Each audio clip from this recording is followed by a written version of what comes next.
from you, we will finalize based on the issues on the draft. Members of the committee commended the Council for living up to expectations in fulfilling the requirements agreed upon. Honorable Musa Amulnyasi is the chairman of the committee. This is what we were all along advocating for. There is no way that it cannot happen. It must happen. And this is the starting point. We want to achieve beyond what you have achieved. The fact that the National Audit Office have confirmed that for the first time, the National Audit Office have received from councils what is called a financial statement, I think it's something that you should be proud of. Honorable Nyasi further urged them to submit the audited reports in due course. Your submission for all these reports for 2017 and 2018 must be on or before the 29th of January 2021, because you have reported to us that the reports, you have them, and they are ready. And the National Audit Office have also confirmed what you said. To improve service delivery by councils, the Vice Chairman of the committee, Honorable Yakumba Jete, highlighted the efforts of members to increase the subvention of councils in the 2021 enacted national budget. This, he said, was based on councils submitting their development budget to the ministry and sought clarification from Permanent Secretary Buba Sanyang whether it has been fulfilled. We have to commend one that, like KMC, they always submit most of the time on time. But notwithstanding, we were able to go through all the budgets and then observe with the council some of the activities and programs that are to be adjusted. And then we are receiving now the final submissions to the minister for his endorsement. P.S. Sanyang also disclosed that his ministry, supported by the UNDP, is implementing the IFMIS project across all councils to enhance financial transparency on public funds. Usman Mane, GRTS. Now, still on legislative matters, the Public Enterprise Committee on Wednesday had the Public Service Commission, who were supposed to present their activity report and financial statement for 31st December 2019, but were unable to submit their report. Chairman of the committee, Honorable Halifa Saleh, explains in this excerpt. Today, we anticipated that the Public Service Commission will present its activity report and a report on its operations, because you cannot have an activity report without indicating how the Commission is doing financially based on what the allocation is on a year-by-year basis.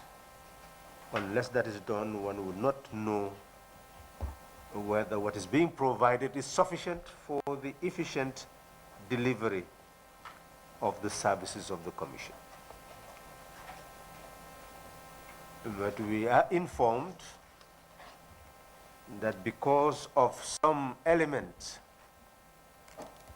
of communication challenges, that the Commission did not expect to present this report today, even though they were anticipating some form of engagement.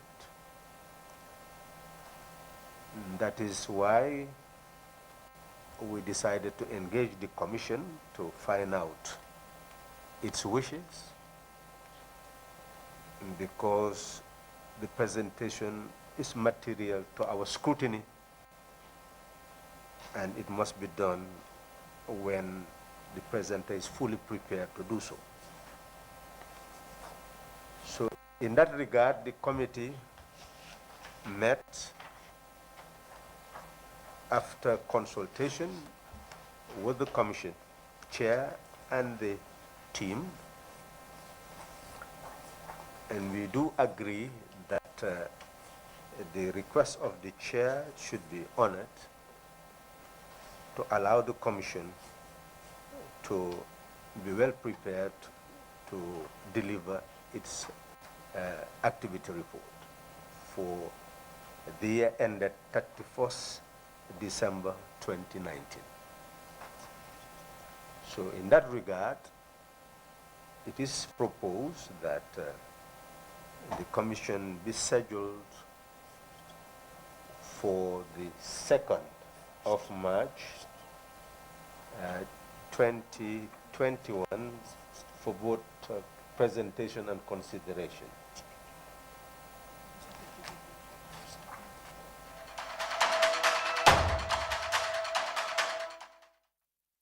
Honorable Halifa Saleh there.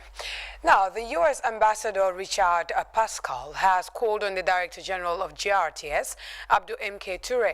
Ambassador Pascal was at the state broadcaster to express his embassy's profound gratitude to GRTS for a successful coverage of the U.S. presidential elections. The meeting was characterized with the presentation of a certificate of completion to Fatoumata Cissé of GRTS, who with 3 other journalists took part in the virtual coverage of the election. Fatou Janembai has more. Press is vital in delivering fact-based information to citizens of any democratic state. The words of the United States Ambassador to the Gambia, His Excellency Richard Carl Pascal, to the senior management of the Gambia Radio and Television Services. Ambassador Pascal was at the state broadcaster to return gratitude to them for airing the recently concluded U.S. presidential election campaign activities, both on television and on radio. But a free press is just vital. And part of that is obviously delivering fact-based information so that the citizens of any democracy can understand better the issues that are being debated and come to conclusions about where they want their government to go and where they want their society to go in the future. And so that critical role is probably more important now than ever. And I just express my appreciation to you, Director General, for your leadership at GRTS, and always look forward to partnering with GRTS in your different endeavors. And I think you know that I'm happy to always make myself available anytime you would like to get clarity on any issues related to American policy or the embassy. The U.S. ambassador also seized the opportunity to reiterate the embassy's desire for a more fruitful partnership with the GRTS. On the home front, the U.S. 2020 presidential election coverage was done by Fatoumata Cissé of GRTS and 3 other journalists in the country. We've been all been keeping a close eye on the elections as they unfold, and we all know it's very historic and a remarkable one. And of course, I want to thank you for coming here today, deliver all this good. It means a lot to me. It means a lot to my career. But above that, we've learned a lot as far as this particular coverage is concerned. Despite the fact that we couldn't be on the ground, but it has been something worthwhile. It's the greatest minds in the United States as far as the history and politics of the United States is concerned have been brought to our doorsteps virtually, and then we've been briefed. As far as I am concerned, I do not have that basic understanding of the United States electoral process, but when I was given this opportunity, I managed to understand a lot, especially my favorite part, that's the Electoral College. The U.S. Embassy Banjul office and GRTS has over the years enjoyed a mutually benefited relationship. Abdul Toure, the Director General, is determined to strengthen that. Because the first time we heard about, the coverage of the U.S. elections and the support, lent to GRTS to be able to cover it, we really, acknowledge and appreciate it. So Fatoumata is one individual who has been very hardworking, and she is multifaceted. She is doing a lot when it comes to, the delivery in terms of presentation and reporting. And we really want to thank Fatoumata for the sterling qualities they exhibited during that period, and also the support from the embassy to be able to roll out this important program.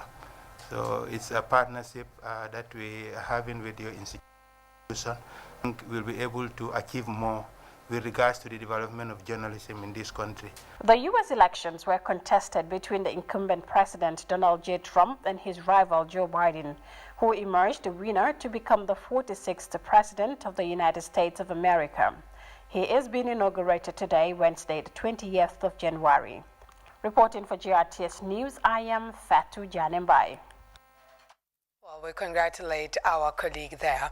Meanwhile, the United States ambassador to the Gambia, Richard Carl Pascal, has given an overview of what the new U.S. administration would be focusing on as Joseph R. Biden assumes office, becoming the 46th president of the United States. Ambassador Pascal sat down with our Fatoumata Sise, and she began by asking him what he makes of President Biden's inauguration as the United States remains deeply polarized due to many compounding factors. Here is more. Thank you so much for taking time to grant us this interview. Of course, on this historic occasion, that is the swearing in of President-elect Joseph Biden, that will be taking place shortly in the United States. Now, briefly tell us what this moment means for America, one of the greatest countries in the world. Democracy has been tested in recent times. First, thank you so much for having me here in the studio. I do appreciate the opportunity to see you again and to talk about this very important and historic day. I think this entire electoral process has shown that the American people are passionate about their democracy. They're passionate about the issues that are confronting America as we look to the future. And I think that the record levels of participation of our electorate in the elections in November and then the subsequent passions that came out demonstrate that democracy is alive and well. This is a historic moment in the United States. Every 4 years is a historic moment as we celebrate a democratic and peaceful transition of power from one president to another, and this is no different. From that perspective, it was a very hotly contested election. Obviously, passions were very high. And certainly not just at the presidential level, the presidential election being very hotly contested, but really also seats in the House of Representatives and the Senate were also up for re-election this year. Many of those races were extremely close. Historic time in the state of Georgia as they elected their first African American to the Senate and the first Jewish American to the Senate as well. And across the country, we saw a far more diverse group of candidates that were running for office at all levels of government. And again, I think that shows that the democratic participation of American citizens in their democracy is very high. Great. So having covered the US elections virtually and having listened to some of the interviews, one could paint a picture of somewhat a polarized country by virtue of the people expressing the desire for a president that will come on board to unify the country, considering some of the happenings that have been taking place in the United States, such as the racial tensions. You look at the COVID-19 has been wreaking havoc in the United States, and of course the recently disputed United States election results. Now, tell us what we expect from a Biden-led administration in the first days, weeks, and coming months as they take lead to head the United States. Well, that's an excellent question, and I think the President-elect Joe Biden and his Vice President-elect Kamala Harris have laid out an agenda for their first 100 days in office, which is not uncommon. Most incoming presidents do put on the table an agenda that they wish to pursue. The Vice President, or the President-elect, has made it clear that they have a number of actions they'll undertake quickly in the first handful of days. And of course, we'll be seeing those come into effect as they come into effect. Yes, there are a number of issues that are deeply polarizing in the United States, and I think one of the things that's really important to underscore that in any healthy democracy, it takes a competition of ideas, and that means coming to the table with others who may not agree with you, but putting out your vision or your plan for why you think your approach or your beliefs in a certain approach are more helpful to the country than someone else's, and that's where it needs to stay. Hopefully, as you sit around that table and have that civil debate, you can shake hands and part as friends. And that's something that is really important in a democracy, is that civil discourse. And quickly, Biden is coming into the White House with a decade's experience on the Capitol Hill. Well, of course, he's been representing his state, Delaware, for 36 years. And of course, he's played a crucial role in shaping the foreign policy of the United States.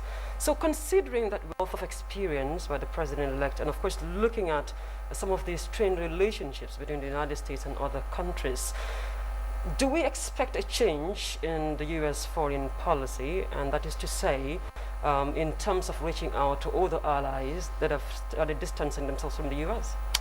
Well, I think the president-elect has made it clear that he intends to take a different approach in certain key relations, but that fundamentally our objectives in most of our critical foreign policy and national security areas remain the same critical objectives, and we have the same and shared critical concerns. And so even though perhaps some of the approach may change, where we are focusing our efforts and trying to shine a light on some of the really negative things happening in certain parts of the world, I don't see that changing at all. And more to the point specific to the Gambia, there's a very healthy and robust relationship between our two countries. It's not just between our governments, but between our people. There are strong people-to-people connections. I don't know that I've met a single Gambian in my almost 2 years here that doesn't have someone they know in the United States, a Gambian or someone, a Gambian American or a Gambian resident in the United States. And so we have these very strong ties.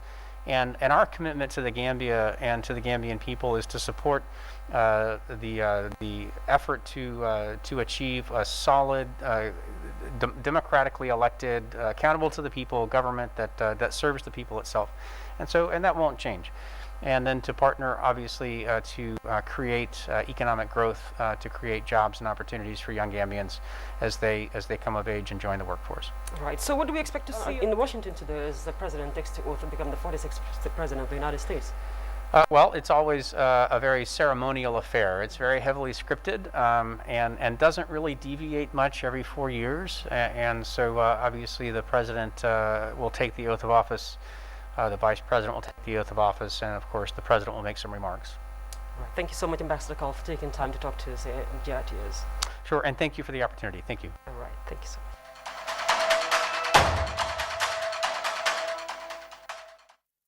U.S. Ambassador Richard Pascal there speaking to GRTS's Fatoumata Sise.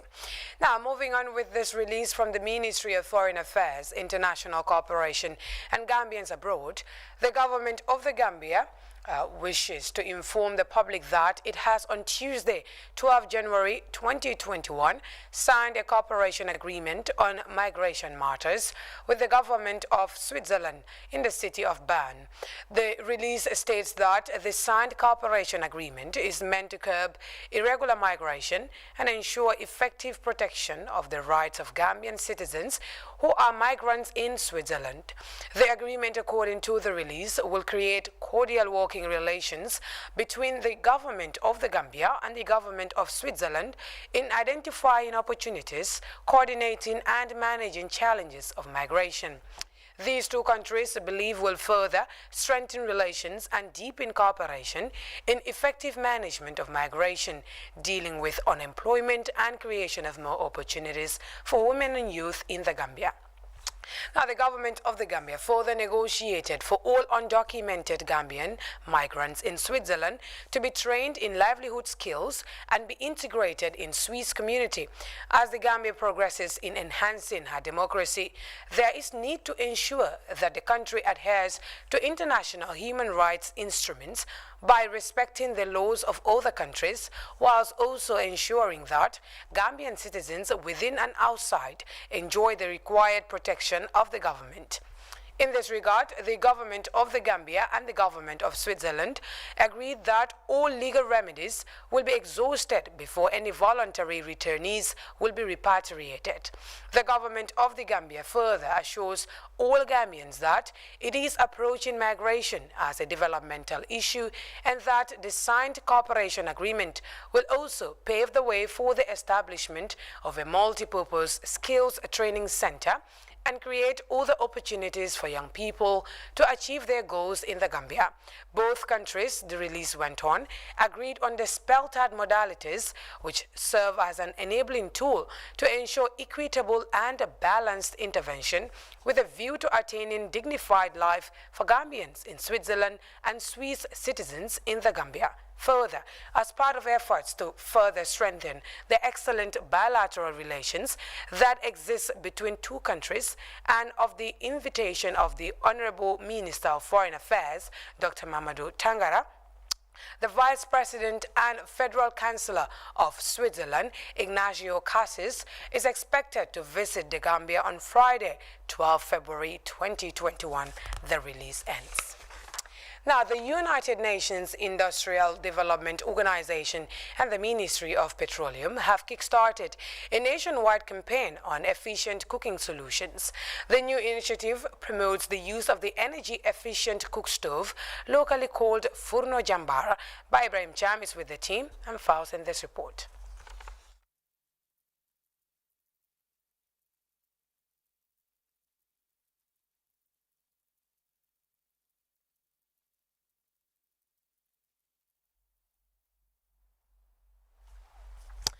Now we move on to other stories. Hopefully we get that before the end of this bulletin. As part of efforts to improve the well-being and protection of children from harmful traditional practices, officials of Child Fund, the Gambia, with other stakeholders, converged to validate the organization's advocacy plan for the country. As Baba Silla reports, the objective is to protect children from harmful traditional practices such as child marriage and ensuring the enforcement of the policy banning child marriage. To promote sustainable solutions to protect and advance the rights and well-being of all children to enjoy their rights and achieve their full potential. Child Fund is the leading defender of child's rights and welfare in the Gambia. Since its establishment in the Gambia, Child Fund has been advocating for children's rights and protection to especially shield the girl child from all forms of traditional practices such as early marriage and other harmful traditional practices. Today's convergence is meant to enable local partners in a consultative forum to review and adjust the organization-validated document ahead of its national implementation. Mfamara Dabo, the Director of Programs and Sponsorship, explained the broader objective of the organization advocacy plan for the Gambia. So through the CBCPM, we were able to identify in consultation with community people a lot of issues that children are being faced with. So as an organization, we know we cannot address all the issues at the same time, but we then work with the communities to do some form of prioritization. And during the prioritization, we were able to do 2 community validations, because the issues that came out were many, and for us to be able to be sure as to which specific issue we should focus on, we need to at least exhaust all the different processes. Working towards a safe world for children, Child Fund has also rolled out a strategic 5-year plan starting from 2016 to 2021 to support the implementation of national goals for children to achieve their full potential and attain their rights. Esa So is the chair of the National Civil Society Organization Advocacy Group. Coming here as stakeholders to lay the necessary roadmap, framework, foundation to confront the recurring challenges or consequences of child marriage will go a long way to narratives in the next couple of years. So this is a very important engagement, and I implore on each and every one of us, we are not here, as we all know, in our own accord, but representing the image and identity and the principles governing our conduct in our respective offices, to spread the gospel and support this process now against 2023 to ensure that the narratives are changed. The Child Fund Alliance seeks to become a global voice for children, highlighting challenges that affect them and issues they care about to effectively mobilize and address threats to their lives, safety, and well-being. For GRTS News, I am Baba Silla. We go back to our earlier mentioned story where the United Nations Industrial Development Organization and the Ministry of Petroleum have kickstarted a nationwide campaign on efficient cooking solutions. The new initiative promotes the use of the energy-efficient cook stove, locally called Furno Jambar. By Ibrahim Cham has the details. Usage of charcoal and firewood increases at an alarming rate, posing detrimental health hazards to users. The Ministry of Petroleum and Energy is collaborating with the United Nations Industrial Development Organization in launching a nationwide campaign on the usage of efficient cooking solutions. The first port of call was the nation's capital in Banjul, where 250 energy-efficient stoves and 100 Oryx gas bottles was distributed to various beneficiaries. With a bag of charcoal pegged at $400 in the Greater Banjul area, Kajatu Jallo of UNIDO confirmed that the energy-efficient cook stove, locally called Furno Jambar, burns less charcoal, thereby saving money and time. We feel like it is high time that we innovate, come up with efficient cooking, improved stoves and alternative cooking fuel, not only for the health benefits but also for the economic benefit, because using these improved cook stoves are very, they will save you money, okay? Because when you cook with the cook stoves, and you use the alternative cooking fuel, you are using less briquettes. We call those fuel briquettes because they are made of peanut shells and coconut shells, and they do not emit a lot of smoke. I mean, they hardly emit any smoke. Alaji Gay has been empowered to boost up production of the energy-efficient stove, thereby reducing the price to $500, which he says is 1/3 of the original price. The stove also reduces carbon emissions and the use of firewood, which is seen as one of the main causes of deforestation in the Gambia. Another problem is because they're using wood to cook, either fuel wood or they use charcoal. And then, they are collecting it from our forest, so it's degrading the environment. And that will cause what we know as climate change. This climate change, the consequences are increased temperatures, sea level rise, flooding, drought. Banjulians welcome the new development, which they say will help them in their daily activities. Yes, I feel very happy. Before I used to buy 5 or 6 cups of charcoal, but for now I used to buy 3. Birkama, Abuko and Kanifing Estate are the main outlets and sales points for the Furno Jambar. However, the campaign trail continues at Westfield Monument on the 21st of January 2020. Reporting for GRTS News, I'm by Ibrahim Cham.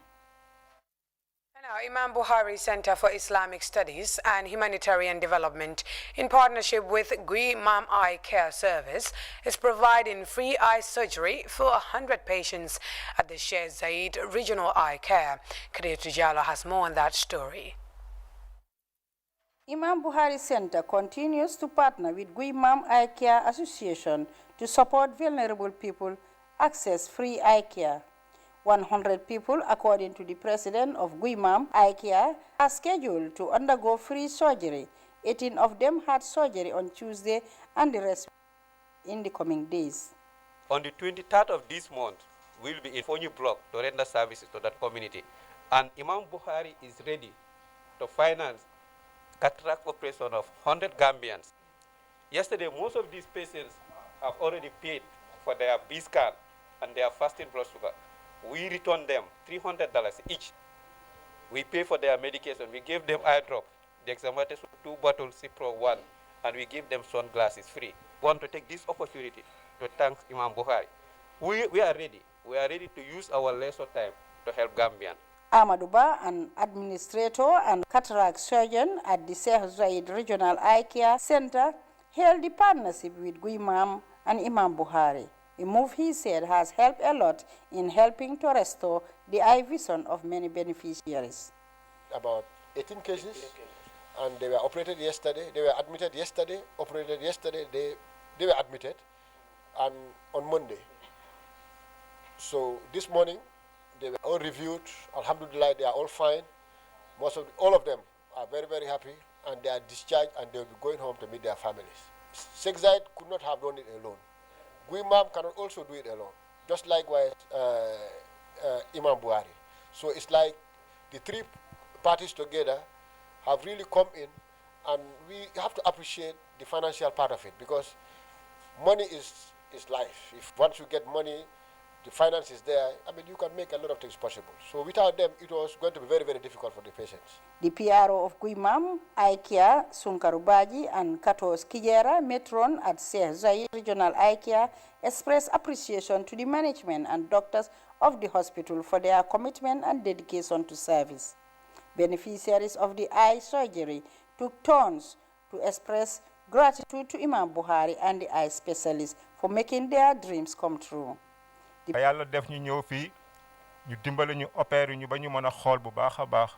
President Imam Buhari, Muhammad Ibrahim Cisse, and PRO Babu Njai reiterated the organization's continuous support to the health of the populace. We have our young doctors who are very, very much committed, who have the capacity, who have all the talents to do these things. This is why Imam Buhari will continue to partner with the hospital, and then we will try to assist you in all aspects so that the pressure you have here at least will be reduced. Sheikh Zayed, the regional eye care, continues to attract scores of eye patients from home and afar because of its benevolence. Khadijatu Jallow reporting for GRTS News. Time now to take our first break. The sports news is up next. Stay.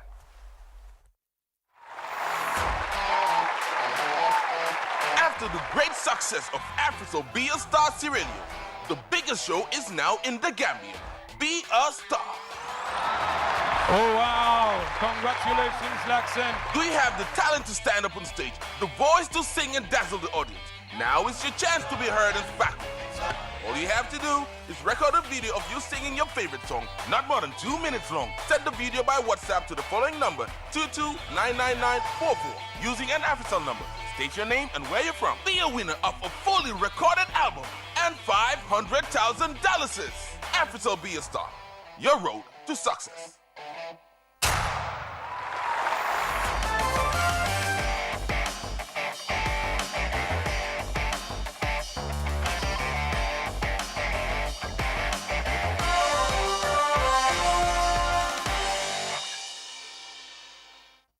Welcome back. Now in sports, Brikama Daru Hairu has recently staged its annual Unification Festival that brought together members of Daru Ward to engage in different sporting activities to spread messages of social harmony. Famara Baji witnessed the colorful convergence and tells us more.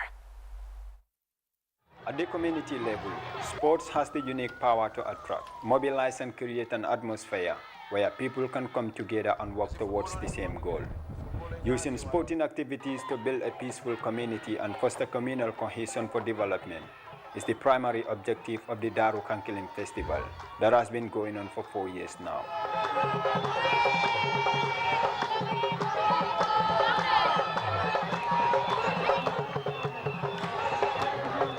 The impact has been great. There was a time that there is something like a sort of division between us, but these festivals bring people together. It's like we are back together, we are family once again. If you are talking to the people on certain issues and they have seen it, actually bringing them will not be a problem to you. So this is why we have this thing, because last year finals has also brought the Kabilo together more. So this is why this year when we stage it, it becomes even more successful than last year. And we are happy about that one. The community was divided into 7 phases, with each section dressed in a colorful cultural attire. Even toddlers here are colorfully dressed to celebrate the annual event, which climax with drumming and dancing. Different sporting activities were staged, from cycling to road race, athletics, a hotly contested tug of war, and musical chair competition. At the end of every event, winners are granted a glowing celebration. The festival attracted a massive turnout, with crowd converging at the SSP Arena to witness the delightful event, which was hailed as a great success by leaders of the different phases, who expressed satisfaction over the whole initiative. This 2016 elections has bring barriers of so many things. So due to this tournament, everybody is united now. We thank God on that. It is very crucial in our Kabilo, because you will see that people come together and there is unity always. Because you will see that I can say it establishes love for us, and also it makes our relationship very stronger. It is important because it brings about unity, it brings about harmony, and even it brings this thing like a peace. The National Assembly member for the area, Alaji S. Dabo, commended his community for spearheading a successful festival. It has tremendously helped the community to produce the best talents in terms of football, athletics, and even volleyball. Those games, especially volleyball, are not very popular, but I can tell you, in Daro Hairu, boys and girls can play volleyball. It's as a result of this tournament. If you go to school sports, most of the athletes in the school sports are from this community. All are because of this tournament. Daru produced a very good football team in Brikama, Nawetan, and always produced the best fans club in Brikama, Nawetan, all because of this tournament. Individual awards were later presented to various winners, and the beautifully attired and vocal Phase 3 was awarded Best Fan Club, as Brikama convenes to promote and celebrate peace through sports. Famara Baji, GRTS News. Now to all the news around the world, beginning with the United States, where Joe Biden will take over a country bitterly divided. He has promised some big changes immediately after he takes office. But will he be able to deliver as promised? CGTN has more on some of the challenges awaiting the incoming U.S. president. Things will get worse before they get better. Policy changes that we're going to be making are going to take time. At 78 years old, Joe Biden is re-entering the political scene during one of the most tumultuous periods in American history, but has his time as a U.S. Senator or tenure as Vice President under Barack Obama prepared him for this. An ongoing pandemic that's left hundreds of thousands of Americans dead and millions sick. This as the U.S. healthcare system struggles to keep pace. The national economy nearly in ruins, businesses going bust, and millions out of work. Frayed relations with allies, increased tension with adversaries, unresolved social upheaval, and an accelerating climate crisis, experts say, warrants calls for a national emergency. Observers say nothing less than a radical reorientation towards all these crises will bring the U.S. back from the brink. But Joe Biden has ambitious plans to curb the coronavirus pandemic and speed up the vaccine rollout, to reform immigration, to address climate change, and revitalize the economy, starting with a massive $1.9 trillion relief package. In this moment of crisis, with interest rates at historic lows, we cannot afford inaction. Critical foreign policy. Whether or not the Biden administration will get as much done as they hope to is an open question. Will Republicans, a divided party in convulsions over Trump, coalesce to obstruct Biden's plans? Will Biden's agenda be progressive enough for Democrats, many of whom say policies that Biden opposes, such as the Green New Deal and Medicare for All, are necessary to meet the challenges ahead? Whatever comes, the next 4 years aren't predicted to go easily for the 46th president, as the battle for the soul of the nation is only just beginning. Brian Dorman, CGTN. Honest truth is Now, as Nigeria prepares to receive its batch of COVID-19 vaccine slated for this month, it has one more thing to worry about: fake vaccine. The country's national drug regulators say fake COVID-19 vaccine may have been in circulation in the country. Says people should be on the lookout for. Before we let go of you, a recap of today's main stories. U.S. Ambassador to the Gambia, Richard Carl Pascal, has met GRTS Director General to express gratitude for the institution's coverage of the U.S. elections. Ministry of Petroleum and Energy with partners have begun nationwide campaign on efficient cooking solutions. In sports, Brikama Daru Hairu has held its annual Unification Festival meant to promote a peaceful coexistence.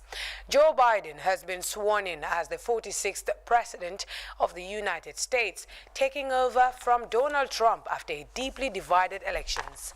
Opinions divided in Nigeria over the impending introduction of the first batch of COVID-19 vaccine.